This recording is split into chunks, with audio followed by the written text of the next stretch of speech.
Hello everyone, welcome to Keystone life sciences. Previous lectures में हम लोग अमीनो एसिड्स के टाइट्रेशन के बारे में बात कर रहे थे, ठीक है। और लास्ट लेक्चर में मैंने आपको अमीनो एसिड्स के टाइट्रेशन के बारे में जो भी बेसिक कॉन्सेप्ट थे वो सारे बताए थे, ठीक है। और उन्हीं कॉन्सेप्ट्स को आज हम लोग बेस बना के कुछ अमीनो एसिड्स के टाइट्रेशन की स्टडी करेंगे, ठीक है।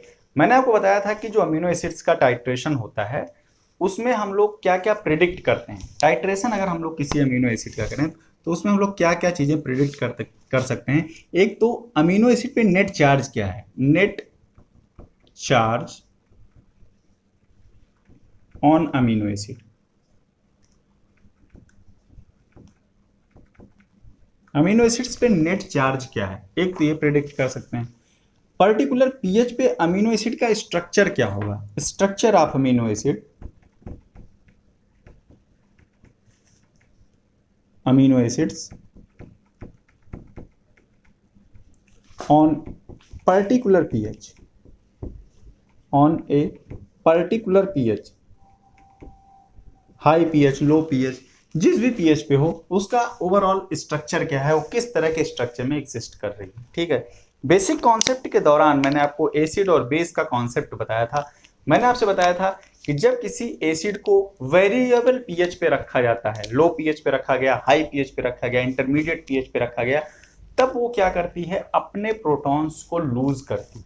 मतलब उसमें जो भी आयोनाइजेबल ग्रुप्स हैं वो आयोनाइज होती हैं, ठीक है, प्रोटॉन लूज करती है। जैसे जैसे हम पीएच बढ़ाते जाते हैं प्रोटॉन निकलता जाता है, ठीक। इसका भी रीजन मैंने आपको बताया था, ठीक। लो पीएच पे प्रोटॉन का कंसंट्रेशन ज़्यादा होता है, जिसकी वजह से जो हमारे आयोनाइजेबल ग्रुप्स होते हैं वो प्रोटॉन ले लेते हैं, ठीक है, वो प्रोटोनेट होते हैं। और जैसे ही हम लोग पीएच बढ़ाना शुरू करते हैं वहाँ पे हाइड्रोजन आयन का कंसंट्रेशन कम होने लगता है, जिसकी वजह से जो आयोनाइजेबल ग्रुप्स हैं वो अपने प्रोटॉन लूज करने लगते हैं। यही सिमिलर केस मैंने आपको अमीनो एसिड्स के केस में बताया था, ठीक है। उसी पूरी कॉन्सेप्ट को यहाँ पे यूटिलाइज करते हुए हम लोग अमीनो एसिड्स के टाइट्रेशन को देखेंगे कुछ एग्जाम्पल के साथ, ठीक है। अब थोड़ा सा हम लोग बात करते हैं अमीनो एसिड्स के स्ट्रक्चर के बारे में, ठीक है, या फिर हम सीधे सीधे कहें तो क्लासिफिकेशन के बारे में। हमने अमीनो एसिड्स के क्लासिफिकेशन में दो चीजें, जो मोटे मोटे दो क्लासिफिकेशन आपको बताया था। एक तो ऐसे अमीनो एसिड जो न्यूट्रल हैं, जिनके पास कोई चार्ज ग्रुप नहीं है, और दूसरे अमीनो एसिड जो कि चार्ज ग्रुप कंटेनिंग है, ठीक है। अब यहाँ पे बहुत ध्यान से सुनिएगा, अगर कोई अमीनो एसिड न्यूट्रल है, ठीक है, मतलब उसका जो साइड ग्रुप है उस पर कोई चार्ज नहीं है, तो इसका मतलब वहां पे सिर्फ दो आयोनाइजेबल ग्रुप्स हैं, ठीक है। एक अल्फा कार्बोक्सिलिक ग्रुप और दूसरा अल्फा अमीनो ग्रुप, यही दोनों आयोनाइज होंगे पीएच के चेंज के अकॉर्डिंग, ठीक है। लेकिन अगर कोई अमीनो एसिड ऐसा है जिसपे चार्ज है, सॉरी, जिसमें एक चार्ज साइड चेन लगी हुई है, जैसे कि बेसिक अमीनो एसिड्स हैं या एसिडिक अमीनो एसिड्स, तो वहां पे एक तीसरा आयोनाइजेबल ग्रुप आ जाता है। मतलब जब हम पीएच बढ़ाएंगे या कम करेंगे तो वो आयोनाइजेबल ग्रुप भी अपना स्ट्रक्चर चेंज करेगा, मतलब प्रोटॉन देगा या लेगा जो भी, ठीक है। तो पीएच कम करें या ज़्यादा करें ये डिपेंड करता है कि वहाँ पे कितने आयोनाइजेबल ग्रुप हैं, उसके अकॉर्डिंग अमीनो एसिड का स्ट्रक्चर चेंज होगा और उसके ऊपर जो ओवरऑल चार्ज है, नेट चार्ज है, वो भी चेंज होगा, ठीक है। तो एक एक अमीनो एसिड के बारे में हम लोग बात करते हैं। सबसे पहले हम लोग बात करते हैं टाइट्रेशन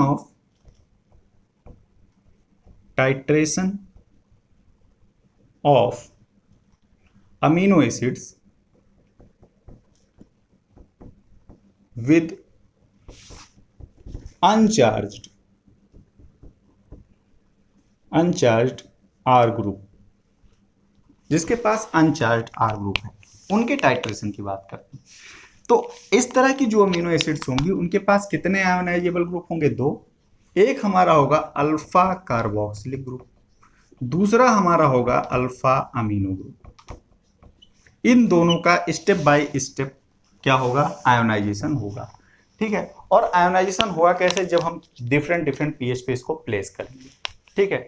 टाइट्रेशन का मतलब ही यही होता है कि किसी एसिड में बेस ऐड किया जाए या फिर उसका हम लोग क्या करें, उसका हम लोग पीएच चेंज करें। जिस सोल्यूशन में उसको हमने रखा है उसका पीएच हम लोग चेंज करें। जैसे जैसे पीएच चेंज होगा उसका स्ट्रक्चर बदलता जाएगा, यही टाइट्रेशन का कॉन्सेप्ट है, ठीक है। तो अब हमारे पास एक ऐसी अमीनो एसिड है जिसके पास में सिर्फ दो ही आयोनाइजेबल ग्रुप है, तो ये दोनों आयोनाइजेबल ग्रुप दो स्टेप में आयोनाइज होंगे, स्टेप 1 स्टेप 2, दो स्टेप्स में आयोनाइज होंगे। पहले कौन आयोनाइज होगा, बाद में कौन आयोनाइज होगा, ये डिपेंड करता है कि उसकी प्रोटॉन डोनेट करने की स्ट्रेंथ क्या है। ठीक है, तो जैसे आप यहाँ पे देखिए अल्फा कार्बोक्सिलिक ग्रुप, इसकी प्रोटॉन डोनेट करने की स्ट्रेंथ ज़्यादा होती है। क्यों ज़्यादा होती है, मैंने आपको बताया था कि ऐसे एसिड्स या ऐसी अमीनो एसिड्स, हम लोग एसिड की पहले बात कर लेते हैं, ऐसे एसिड्स जो स्ट्रॉन्ग होते हैं उनकी प्रोटॉन डोनेट करने की कैपेसिटी ज़्यादा होती है और उनकी pKa वैल्यू कम होती है, स्ट्रॉन्ग एसिड की बात करें। ठीक है, तो अब यहाँ पे हम ग्रुप अगर देखें तो हमारा जो CA ग्रुप है ये स्ट्रांगली एसिडिक है, इसका मतलब इसकी प्रोटॉन डोनेट करने की कैपेसिटी ज़्यादा है, इसका pKa कम होगा, तो जिसका pKa कम वो पहले आयोनाइज हो जाएगा। वही हम लोग NH2 की बात करें, मैंने आपको लास्ट लेक्चर में बताया था कि NH2 ग्रुप का जो pKa वैल्यू होती है बहुत हाई होती है, इसीलिए ये हल्का सा बेसिक ग्रुप होता है, तो जब हम बहुत ज़्यादा pH बढ़ा देते हैं तब ये आयोनाइज होना शुरू होता है।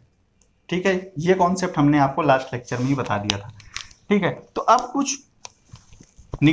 कुछ neutral R group containing amino acids के हम लोग टाइट्रेशन की बात करते हैं। ठीक है, तो इसमें एग्जांपल्स के लिए अगर हम लोग देखें जिनके पास अनचार्ज आर ग्रुप है, जैसे कि हमारा ग्लाइसिन है, एलानिन है, वैलिन है, ये सारी अमीनो एसिड्स ऐसी हैं जिनके पास अनचार्ज आर ग्रुप होते हैं। ठीक है, तो हम लोग एलानिन के एग्जाम्पल के साथ इसको समझते हैं। तो एलानिन का स्ट्रक्चर अगर हम देखें तो क्या होगा, एक सेंट्रल कार्बन होगा। ठीक है, इस सेंट्रल कार्बन से जुड़ा हुआ एक हाइड्रोजन है। ठीक है, एक अमीनो ग्रुप है जो अल्फा अमीनो ग्रुप है। ठीक है, अल्फा अमीनो ग्रुप है, और एक हमारा COOH,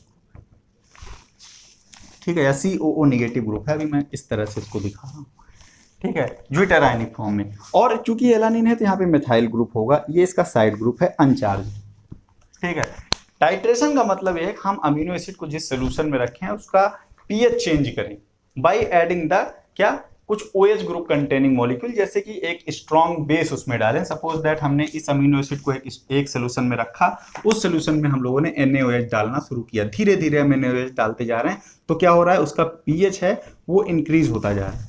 ठीक है, तो जब टाइट्रेशन शुरू होता है तो लो pH से, सबसे पहले हम लो pH से स्टार्ट करेंगे, लो pH से हाई pH की तरफ लेकर के जाएंगे उसको, लो pH से हाई pH की तरफ लेकर के जाएंगे। ठीक है, अब लो pH पे क्या है, प्रोटॉन ज्यादा है, किसी भी अमीनो एसिड की केस में हम देखें लो pH पे प्रोटॉन ज्यादा है, हाई pH पे क्या है, प्रोटॉन्स कम है।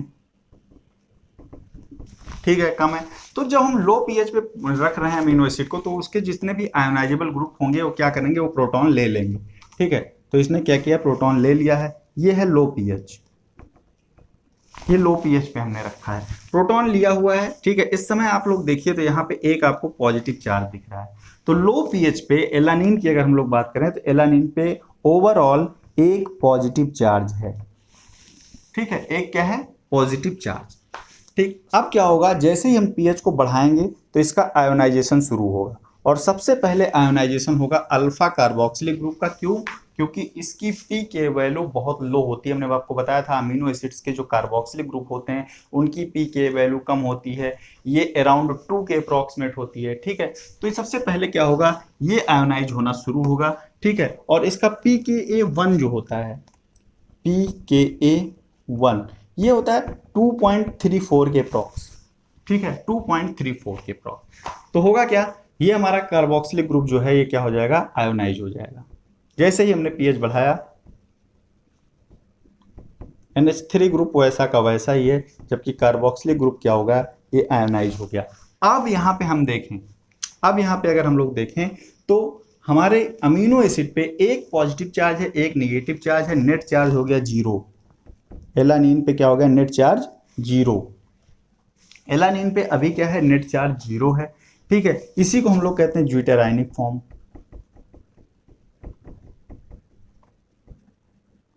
ये ज्विटरायनिक फॉर्म है। ठीक है, फिर क्या हुआ, जैसे हमने फिर से हमने pH बढ़ाना शुरू किया। अब जब हमने फिर से इसका pH बढ़ाया तो इसका जो दूसरा आयोनाइजेबल ग्रुप है उसका भी आयोनाइजेशन स्टार्ट हो जाएगा, मतलब ये भी क्या करेगा, अपना प्रोटॉन लूज कर देगा। तो इस कंडीशन में क्या है, इस कंडीशन में NH2 हो जाएगा, ये यहाँ पे CH, ये CH3 और ये COO निगेटिव। अब यहाँ पे कोई चार्ज नहीं, यहाँ पे एक निगेटिव है, तो जो हमारा अमीनो एसिड है उस पर ओवरऑल चार्ज क्या हो जाएगा, -1 हो जाएगा। मतलब हाई pH पे क्या हुआ, ये हमारा जो ओवरऑल चार्ज आया एलानिन पे वो क्या आया, -1 आया। ठीक है। तो इस तरह से पीएच के अकॉर्डिंग जैसे जैसे हम टाइट्रेट करते जा रहे हैं अमीनो एसिड पे जो चार्ज है, ओवरऑल चार्ज है, वो चेंज होता जा रहा है। ठीक, ये क्या है, ये हमारा pK2 है। ठीक है, और pK2 यहाँ पे होता है 9.7 के अप्रॉक्स, 9.7 के अप्रॉक्स। ठीक है, तो अगर हमें आइसो इलेक्ट्रिक पॉइंट यहाँ पे कैलकुलेट करना हो तो मैंने आपको फॉर्मूला बताया था, ऐसे अमीनो एसिड जिनके पास न्यूट्रल आर ग्रुप है, वहां पे 2 ही आयोनाइजेबल ग्रुप हैं, उनके 2 pK वैल्यूज होंगी और दोनों का एवरेज अगर हम ले लें तो हमें क्या मिल जाएगा, आइसो इलेक्ट्रिक पॉइंट मिल जाएगा। तो PI अगर हमें कैलकुलेट करना हो यहाँ पे तो pKa1 plus pKa2 divided by 2, तो क्या आ जाएगा हमारा, ये है 2.34 प्लस 9.7 डिवाइडेड बाई 2, ये अप्रॉक्सीमेटली 6 के अप्रॉक्सीमेट आएगा। आप इसको सॉल्व करेंगे तो ठीक है, मैं यहाँ पे सॉल्व करके नहीं दिखाऊंगा, ये 6 के अप्रॉक्सीमेट आएगा। ठीक है, तो कुछ इस तरह से न्यूट्रल अमीनो एसिड्स का टाइट्रेशन किया जाता है। ठीक, अब हम लोग चार्ज अमीनो एसिड्स की तरफ बढ़ेंगे, लेकिन उससे पहले मैं यहाँ पे एक चीज़ और क्लियर कर दूं, यही पूरा जो प्रोसेस मैंने आपको एक इक्वेशन के फॉर्म में दिखाया है, बुक्स में आपको एक ग्राफ भी बना हुआ दिखेगा। ठीक है, एक चार्ट के फॉर्म में भी दिखेगा, पूरा कर्व दिखाते हैं वहाँ पे। ठीक है, तो वो कर्व बना के भी शो करते हैं इस चीज़ को। ठीक, तो कैसे शो करते हैं, इस तरह से एक स्क्वायर में एक कर्व बना होता है। ठीक है, मैं इस कर्व को सिर्फ समझा दे रहा हूं आपको, मैं पूरा नहीं बना के यहाँ पे दिखाऊंगा, इसमें क्या क्या चीजें होती हैं आप उससे आसानी से समझ जाएंगे। ठीक है, इस एक्सिस पे दिखाते हैं पीएच, यहाँ पे क्या है, पीएच इंक्रीज कर रहे हैं। पीएच इंक्रीज क्यों हो रहा है, क्योंकि उसमें क्या ऐड कर रहे हैं, बेस ऐड कर रहे हैं। ठीक है, तो कितना बेस ऐड किया वो इस एक्सिस पे दिखाते हैं। बेस में क्या होता है, OH माइनस, कितना बेस ऐड कर रहे हैं वो यहाँ पे दिखाएंगे। जैसे जैसे बेस ऐड होता जाएगा पीएच बढ़ता जाएगा। ठीक है, तो यहाँ पे क्या है, कुछ इस तरह का इसे एक ग्राफ बना देते हैं। ठीक है, ये ग्राफ बना देते हैं, यहाँ पे दिखाते हैं pK1, ये आइसो इलेक्ट्रिक पॉइंट दिखाते हैं अगर अनचार्ज अमीनो एसिड है तो, और यहाँ पे दिखाते हैं pK2, और ये क्या है, PI है, आइसो इलेक्ट्रिक पॉइंट। ठीक है, तो क्या होता है यहाँ पे इस पीएच पे क्या हुआ, pK1 है, pK1 का मतलब मैंने आपको बताया यहाँ पे कार्बोक्सिलिक ग्रुप क्या हुआ, आयोनाइज हो गया। ठीक है, ये pKi है, ये वाला जो हमारा पीएच है ये pKi है। इस पीएच पे क्या है, ज्यूटर आयनिक फॉर्म आया हुआ है। फर्दर जब हमने बेस ऐड किया तो यहाँ पहुंच गया।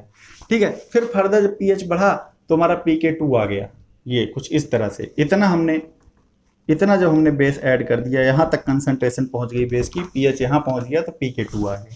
ठीक है, हर तरह की अमीनो एसिड में यही 3-4 स्टेप्स होते हैं जो कि आपको एक कर्व के फॉर्म में दिखाया जाता है।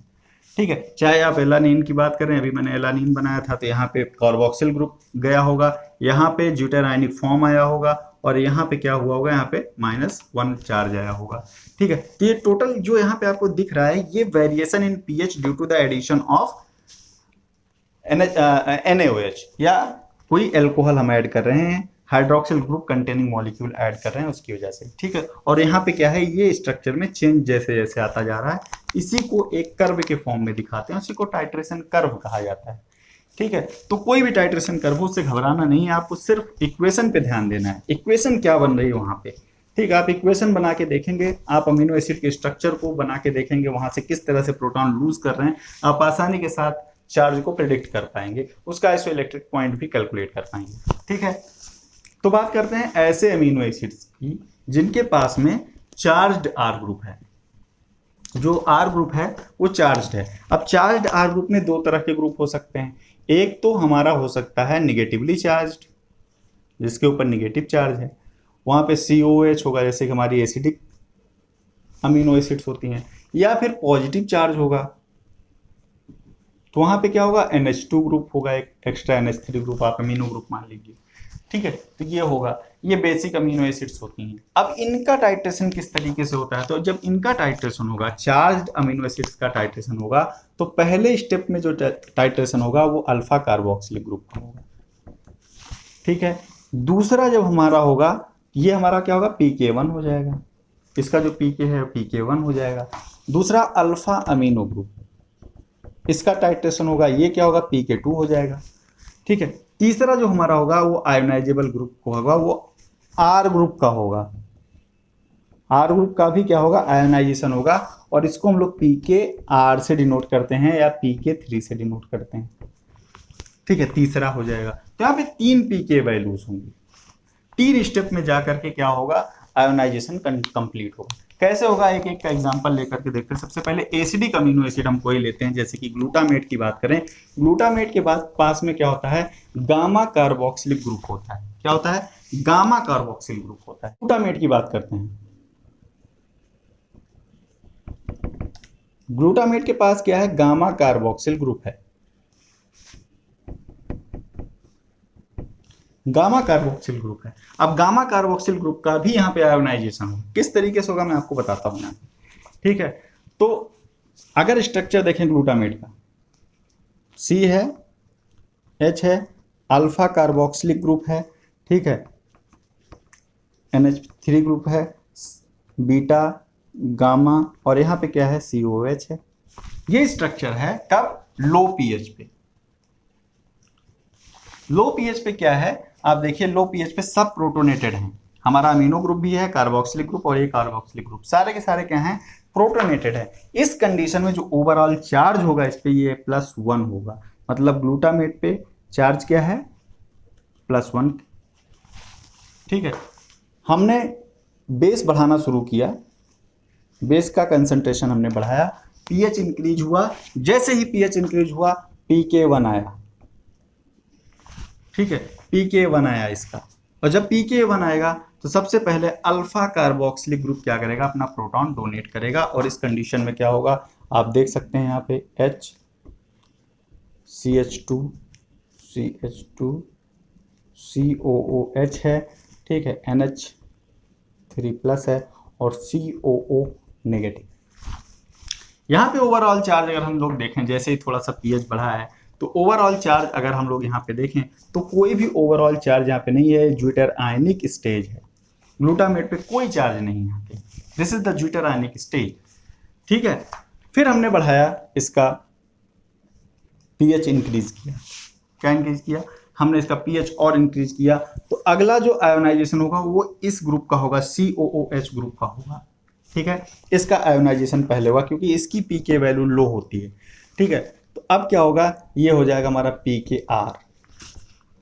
PKR पे क्या होगा, हमारा CO जो गामा COH ग्रुप है वो अपना प्रोटॉन लूज करेगा। यहाँ पे क्या है, एक प्रोटॉन इसने लूज किया हुआ है, इसने अभी भी अपना प्रोटॉन रिटेन रखा हुआ है।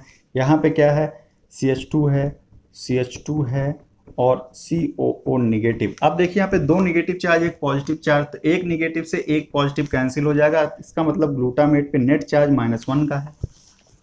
ठीक है, फिर R ग्रुप आयोनाइज हो गया, हमने और पीएच को बढ़ाया, तो अब क्या होगा, ये PK2 आ गया, हमारा अमीनो ग्रुप आयोनाइज होगा।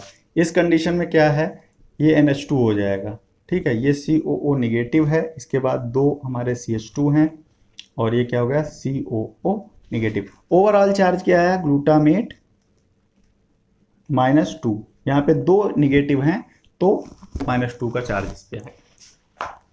ठीक है, कोई भी पॉजिटिव चार्ज नहीं। तो जैसे जैसे हम पीएच को बढ़ा रहे हैं, आप देख रहे हैं किस तरह से ग्लूटामेट का क्या हो रहा है, डिसोसिएशन हो रहा है। अब यहाँ पे जब हमको पीआई कैलकुलेट करना हो, मतलब आइसोइलेक्ट्रिक पॉइंट कैलकुलेट करना हो, तो मैंने आपको बताया था कि अगर वहाँ पे एक से ज़्यादा पीके वैल्यूज हैं तो जो हम एवरेज लेंगे वो तीनों का नहीं लेंगे, उन पीके वैल्यूज का लेंगे जो आपस में बहुत ही क्लोजेस्ट हैं, बहुत आसपास की वैल्यूज हैं, उनका लेंगे।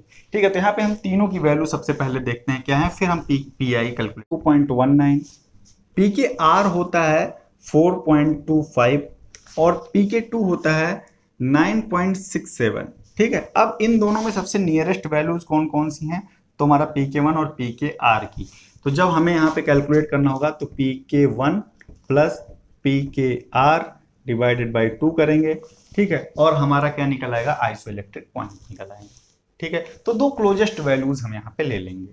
ठीक है, नेक्स्ट हम लोग देखते हैं कोई बेसिक ग्रुप कंटेनिंग अगर अमीनो एसिड है तो उसका किस तरीके से टाइट्रेशन होता है, या हम कहें कि positively charge containing amino acid है तो उसका किस तरीके से टाइट्रेशन होता है। ठीक है, बात करेंगे हिस्टिडीन की। ठीक है, हिस्टिडीन की बात करेंगे। हिस्टिडीन, हिस्टिडीन के पास में कौन कौन से ग्रुप हैं, सबसे पहले उसकी बात, पहला अल्फा कार्बोक्सिल, दूसरा अल्फा अमीनो, तीसरा एक इमिडाजोल रिंग है, इमिडाजोल रिंग है।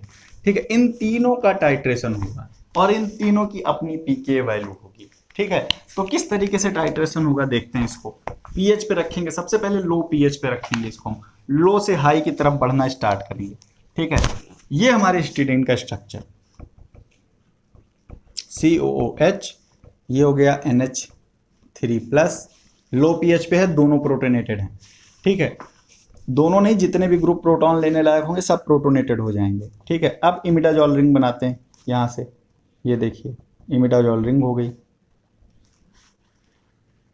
NH3+, ये इमिडाजोल रिंग है। अब लो पीएच पे अगर हम बात करें, ये क्या है, लो पीएच है, लो पीएच पे, तो यहाँ पे ओवरऑल चार्ज अगर हम देखें तो यहाँ पे प्लस, यहाँ पे प्लस, यहाँ कोई चार्ज नहीं। इसका मतलब जो हमारी हिस्टिडीन है लो पीएच पे जब हम उसको रख रहे हैं तो इस पे +2 चार्ज है, मतलब 2 पॉजिटिव चार्ज है। शुरू किया हमने इसका टाइट्रेशन, सबसे पहले PK1 आया। ठीक है, PK1 आया, इसने अपना प्रोटॉन लूज किया, हुआ क्या, प्रोटॉन लूज किया तो COO नेगेटिव में चेंज हो गया, ये क्या है, NH3+ है। ठीक है, और हमारा इमिडाजोल रिंग अभी वैसे का वैसा है, हमारी जो इमिडाजोल रिंग है वो अभी वैसे की वैसी है।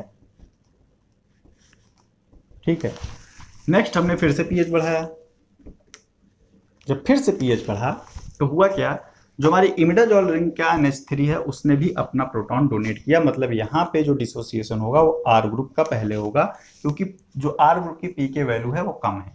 ठीक है, मैंने आपको लिस्ट में बताया भी। ठीक है, तो जब इसने अपना प्रोटॉन लूज किया तो अब देखिए क्या होगा। अब यहाँ पे सबसे पहले चार्ज की बात कर लेते हैं। चार्ज कितना होगा, एक निगेटिव है, 2 पॉजिटिव है, तो एक पॉजिटिव से एक निगेटिव कैंसिल, मतलब यहाँ पे हिस्टिडीन पे क्या चार्ज होगा, +1।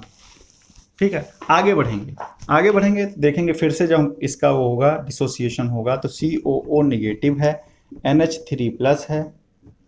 यहाँ पे हमारा इमिडाजोल रिंग ने क्या किया, अपना प्रोटॉन लूज किया, तो ये हो गया NH2। ठीक है, अब यहाँ पे ओवरऑल चार्ज देखें तो एक पॉजिटिव एक निगेटिव, ओवरऑल चार्ज हो गया 0। हिस्टिडीन कहाँ पे आ गया, ज्विटर आयनिक स्टेज में आ गया। ये क्या स्टेज आ गई, ज्विटर आयन वाली, एक पॉजिटिव एक निगेटिव, दोनों चार्ज यहाँ पे। चलिए आगे बढ़ते हैं, इसको फिर से हम आगे टाइट्रेट करेंगे, PK2 आएगा।